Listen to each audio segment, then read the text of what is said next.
ఆశావాహులు YCP పార్టీలో టికెట్ల కోసం పడిగాపులు కాస్తున్న పరిస్థితి ఇది.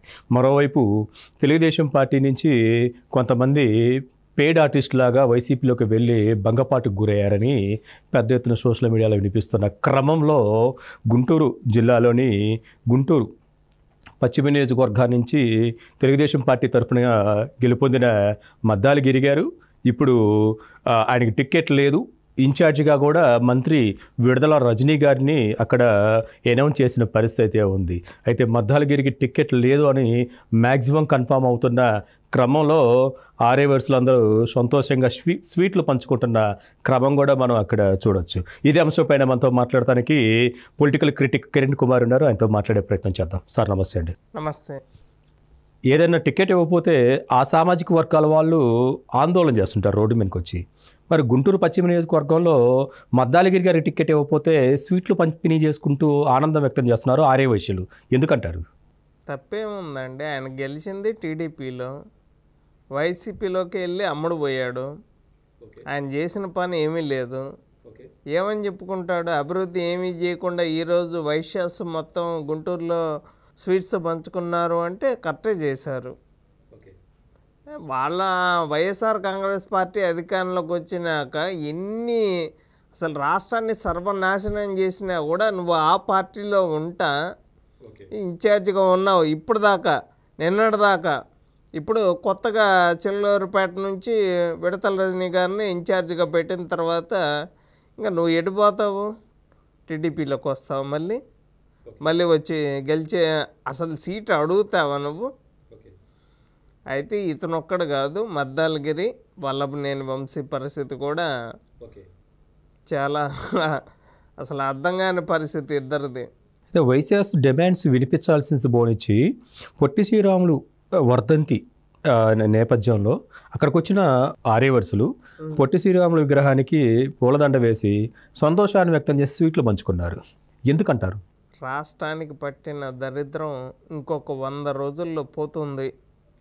ఈసారి మాత్రం మద్దాలగిరి ఇండిపెండెంట్గా నిలబడ్డా, ఇప్పుడు వైఎస్ఆర్ కాంగ్రెస్ పార్టీలో ఎట్టాగో సీట్ లేదు కాబట్టి తెలుసు, టీడీపీలోకి మళ్ళీ రాడు. ఇంకా అతన్ని మర్చిపోవడం మంచిది అనేది నా ఉద్దేశం. ఇంకా అందుకనే ఇక ఏమి చెప్పుకోలేక ఇక స్వీట్స్ పంచుకొని ఆ విధంగా తమ ఆనందాన్ని తెలియజేశారు. ఓకే, ఇప్పుడు మనం చూసుకుంటే వల్లభనేని వంశీకి టికెట్ ఉందా లేదా అనేది వైసీపీ వర్గాలు ఎప్పుడో చెప్పేశాయి. కానీ అక్కడున్న క్యాడరు రోడ్డుపైకి వచ్చి వల్లభనేని వంశీకి వైసీపీ వారు టికెట్ ఇవ్వాలని చిన్నపాటి డిమాండ్స్ కూడా వినిపించట్లేదు. ఎందుకంటారు? అంటే సేమ్ మద్దాలగిరికి ఎలాంటి పరిస్థితి అయితే ఉందో అతను కూడా టీడీపీలో గెలిచిన వ్యక్తే. నోటి దోల ఇష్టం వచ్చినట్టు టీడీపీ వాళ్ళని తిట్టడం, ఏదో నాకు సీటు వచ్చింది కానీ అతనికి కూడా సేమ్ మద్దాలగిరికి ఏ విధంగా అయితే జరిగిందో ఇతని ప్లేస్లో ఇంకొకరిని తీసుకొని వస్తారు.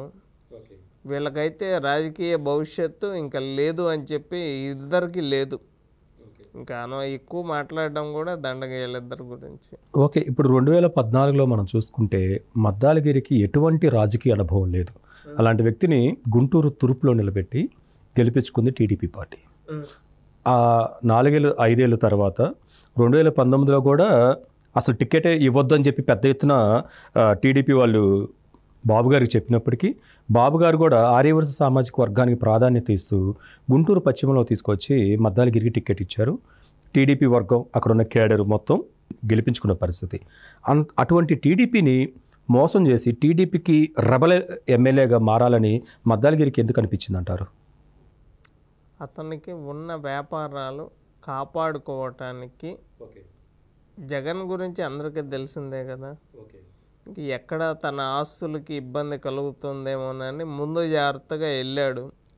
సార్ నువ్వేమన్నా ఇప్పుడు అక్కడ ఇన్ఛార్జిగా ఉన్నావు, నీకు కనీసం నీకు అక్కడ ఎమ్మెల్యేగా నిలబడటానికి కూడా నీ ప్లేస్ మార్చారు అంటే ఇక నువ్వే అర్థం చేసుకోవాలి. అక్కడ జగన్మోహన్ రెడ్డి గురించి ఇతను ఒక్కడి పరిస్థితి కాదు, 151 మంది ఇన్ఛార్జుల్ని మారుస్తున్నారు, ఎమ్మెల్యేలని మారుస్తున్నారు, ఎంపీలని మారుస్తున్నారు.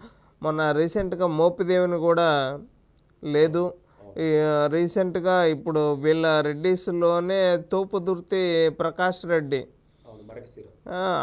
అతను కూడా ఇక నాకు లేదు, నేను ఎంతో చేయాలి అనుకున్నాను కానీ ఏమీ చేయలేకపోయాను, ఇప్పుడు మాట్లాడుతున్నారు ఎలక్షన్లో వచ్చేసరికి. ఇప్పటిదాకా ఇంకా అధికారం ఉందగా అని చెప్పి మాట్లాడారు. అధికార మదం ఒక్కొక్కరికి పూర్తిగా దిగిపోయింది ఇప్పుడు. అందుకనే రెడ్ల ప్లేస్లో అందరినీ ఎస్సీ ఎస్టీలు బీసీలు మైనార్టీలు అంటే ఏంది, ప్రజల ఓట్ల కోసం.